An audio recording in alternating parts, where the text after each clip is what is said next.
Salut tout le monde, bienvenue dans votre univers Z, l'endroit où nous parlons de tout ce qui concerne l'univers Dragon Ball. Aujourd'hui nous allons voir la fusion de Goku et Gohan pour la première fois. Et si vous souhaitez voir plus de contenu Dragon Ball, merci de laisser vos likes et de vous abonner pour rejoindre notre univers Z. La fusion est une marque de Dragon Ball depuis l'ère Z, lorsque le monde a rencontré pour la première fois le petit et extrêmement puissant Gotenks. Depuis, nous avons fait la connaissance de Végéto, Gogeta, Kafla et de nombreux autres guerriers inoubliables aux pouvoirs incroyables. Mais au-delà de Gogeta et Végéto, de nombreuses autres transformations pourraient encore voir le jour dans l'histoire si elles sont correctement testées. Pourrions-nous assister à une fusion entre Goku et Gohan? À quoi cela ressemblerait-il?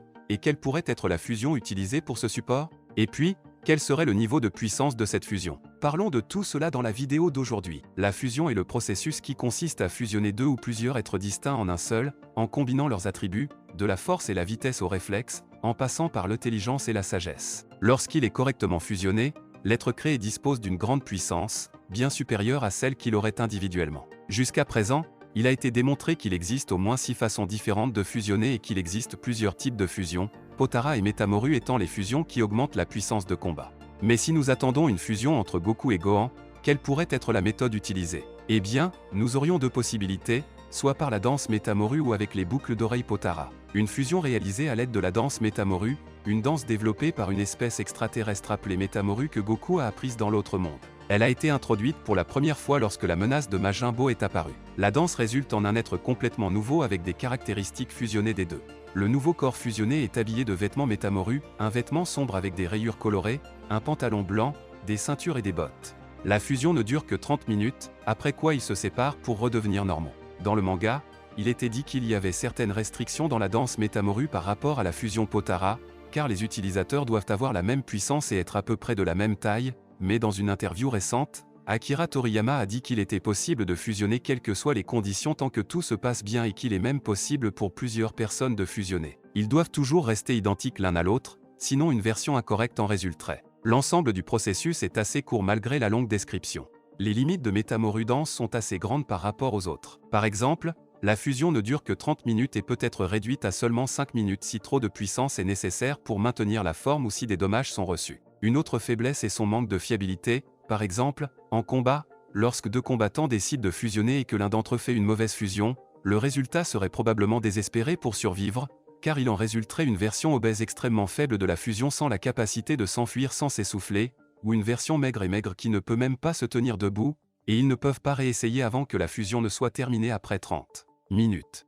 Cependant, si la fusion est réussie, le nouvel être fusionné verra que les résultats valaient les risques encourus, mais initialement, pour accéder à des états avancés comme Super Saiyan, les deux doivent d'abord être transformés dans cet état avant de faire la danse, mais avec de l'entraînement, ils pourront apprendre la capacité de se transformer même en étant fusionnés. La danse de la fusion crée un être qui ressemble aux deux personnes avant la fusion, mais qui peut avoir un côté dominant dans son comportement et son apparence. Une fois la fusion réussie et après son expiration, les deux utilisateurs ne pourront pas fusionner avant une heure de repos, comme le montre l'incapacité de Goten et Trunks à fusionner à nouveau après leur séparation contre Super Buu. Cependant, cette période d'une heure ne semble pas s'appliquer aux fusions incorrectes, car Goten et Trunks peuvent fusionner immédiatement après que leur forme grasse et squelettique ait été défusionnée. La fusion Potara se fait à l'aide des boucles d'oreilles que les Kaioshin portent normalement. Ces boucles d'oreilles combinent les porteurs en un nouvel être avec tous les attributs, jusqu'à leurs vêtements. Cette fusion permet d'accéder à des transformations avancées telles que les formes Super Saiyan même après la fusion, et bien que les anciens Kaioshin déclarent qu'ils pourraient fusionner à leur pleine puissance dans cet état,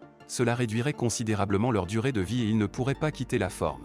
Normalement, les êtres fusionnés sont obligés de rester ensemble pour toujours et ne peuvent jamais être séparés, qu'ils le veuillent ou non. La seule exception est si la fusion n'est pas avec un Kaioshin, comme dans le cas de Végéto, où la fusion ne durera qu'une heure, ou même moins selon la quantité de puissance utilisée. Le port des boucles d'oreilles est assez simple comparé à la danse de la fusion. Chaque personne met les boucles d'oreilles dans l'oreille différente de son partenaire. La sphère de la boucle d'oreille brille et les deux porteurs sont projetés ensemble. Le nouvel être émerge en rayonnant d'une lumière verte et les boucles d'oreilles toujours dans chacune des deux oreilles.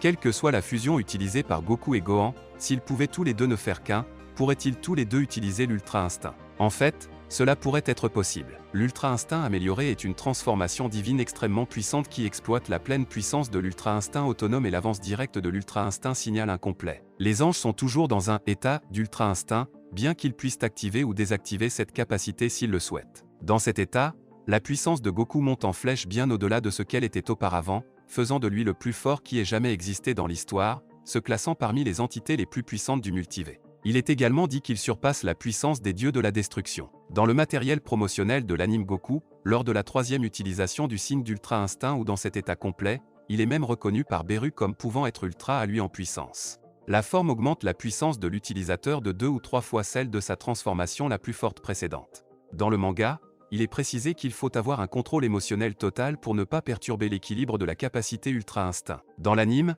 il est moins évident qu'un tel risque existe, car Goku a pu utiliser sa colère pour augmenter considérablement sa puissance lors de la bataille contre Jiren. Cependant, il est possible que Goku ait utilisé sa colère sans être consumé par elle, ou que sa sortie soudaine et presque mortelle de la forme peu après ait été une conséquence directe de la canalisation de ses émotions. Malgré les incroyables capacités de cette forme, il est difficile de l'utiliser correctement. Cette forme a l'inconvénient de coûter beaucoup de vigueur, rendant chaque effort très stressant, bien qu'il soit noté par Whis et Belmo que ce problème peut être surmonté avec un entraînement approprié, ce qui rend la forme peu pratique pour les utilisateurs après l'avoir obtenue. De plus, Goku a apparemment atteint l'Ultra Instinct perfectionné par pur accident, car la fois suivante où il en a discuté avec Vegeta, Goku a répondu qu'il est incapable d'exploiter son pouvoir à volonté, ce qui signifie que la forme ne peut apparaître que si Goku est en danger extrême. L'utilisation de l'instinct ultra amélioré nécessite un bon contrôle des émotions après un choc émotionnel soudain. Grâce à l'entraînement, Goku a développé la capacité d'utiliser l'instinct ultra perfectionné à volonté.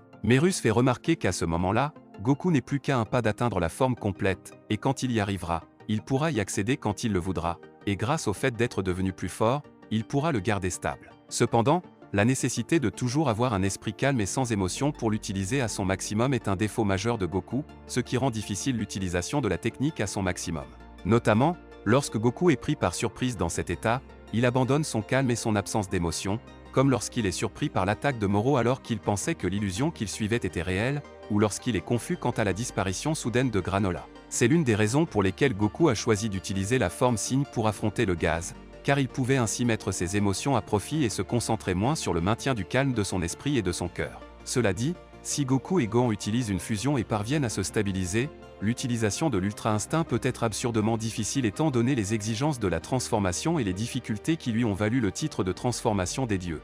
Notant cela, s'ils étaient tous deux capables de tenter cette transformation, l'Ultra Instinct ne s'activerait pas instantanément et il leur faudrait certainement beaucoup de temps pour pouvoir se contrôler correctement. Cependant, avec le temps et l'entraînement, ils atteindraient certainement le niveau idéal, pouvant se déplacer et attaquer tout en fusionnant avec cette forme. Après cela, nous pourrions les voir atteindre un nouveau sommet de puissance, pour finalement atteindre l'Ultra Instinct le plus puissant jamais vu dans Dragon Ball. Mais qu'en est-il de vous? Aimeriez-vous voir Goku et Gohan ne faire qu'un? Comment pourrait s'appeler leur fusion? Et quel pouvoir pourrait être développé? Laissez votre avis dans les commentaires. C'est tout, j'espère vraiment que vous avez apprécié cette vidéo. Si vous avez des suggestions de vidéos, n'oubliez pas de les commenter ci-dessous, car je les lirai toutes comme je le fais toujours. N'oubliez pas non plus de laisser un like si vous avez aimé la vidéo et n'oubliez pas de vous abonner et de sonner la cloche pour ne pas manquer le contenu de votre univers Z.